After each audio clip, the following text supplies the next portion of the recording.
hồng mango hai thóm mài muối đi làm thông không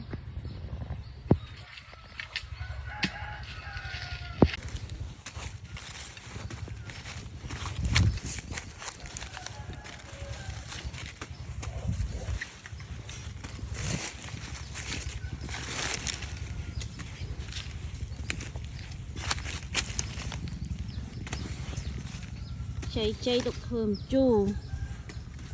tục sạp tục rây sạch cha sạch lương tục hộp